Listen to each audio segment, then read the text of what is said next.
So here we are on the hippychick homestead, December 20th, 2009, and I just wanted to show you what I'm doing for the hives in the wintertime. What I've done is I've taken some Tyvek.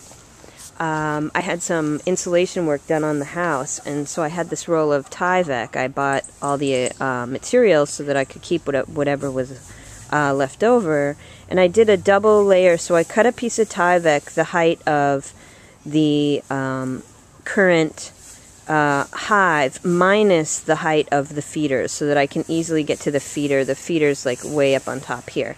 And I've also put hay, thick hay around the outside of the hive to try and keep the soil around the hive a little bit warmer. And I have a chicken waterer here so that they have easy access to water. But the Tyvek helps to keep the harsh wind, because this hive is on the north side of the house, so it gets kind of cool. But they are flying this morning. I've also brought the entrance down to, let me see if I can get my shadow out of the way, down to a single entrance here. Let me see if I can get a good angle so that the light isn't hurting us here. But if we get close, you can see there's just a couple of guard bees working right now. This light is kind of hard. And they're just checking things out. And then if we go around the back of the hive here, you'll be able to see that there's some more bees here. Because up in this area, if you go underneath that cover there, there's an entrance to the feeding area. So I'm just going to keep my distance here a little bit, because that's another guard bee. And if I get too close, they'll start coming after me. But let's just take a walk around. So here in this garden is lots of clover and parsley and just herb seeds that I threw out. I feed some of it to the rabbits.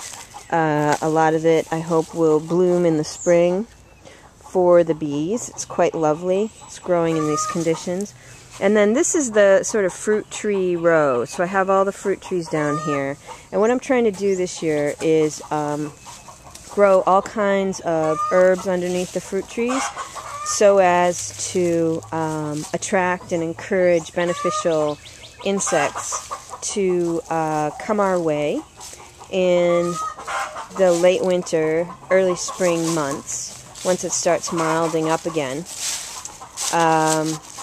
And hopefully help me with the growing of fruit trees. I try not to spray my trees at all. I do get loss from it, but I try to keep them as natural as possible. Here is one of my citrus trees. We recently had freezing weather, so a lot of the leaves have died off. But this lemon tree has been going for a couple of years now, and I'm sure we'll come back in the spring. It grows quite crazy. And here is a key lime tree. Same thing, the leaves have died off. The Kefir lime tree is still pretty green. This is a Matsuma tangerine. Oh my gosh, I hope I can catch this. There is a squirrel in my compost. I think you can see the little tail flickering.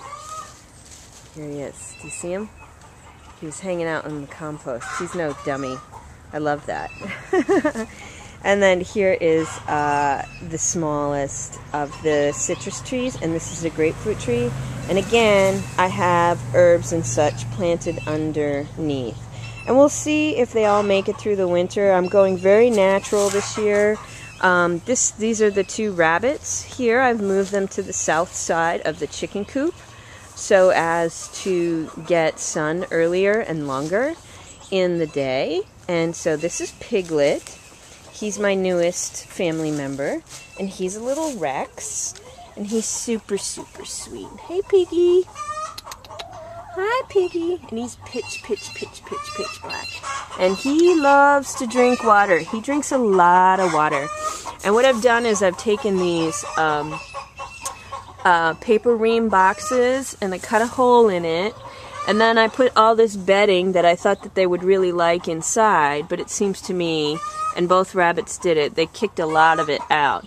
But then on the top of the box, you can see sort of the plastic zip ties and stuff. I cut up a cheap fleece blanket and put it on top so they have something warm for the winter. And this is Mr. Otto Heinrich. Hi, Bum Bum. Hi, honey. Hi, honey. Yes, and he's also dark black. I guess I have a thing for black boy bunnies. Black boy bunnies. Yes. Yes. So, and he's got some greens in here, some parsley and stuff, which is his favorite. So then, what is going on in here, girls? Clearly someone's laying eggs. So here's one of my layers, silver lace Wyandotte, and a larger Australorp, and another Australorp. Oh, these girls are doing good. Real good.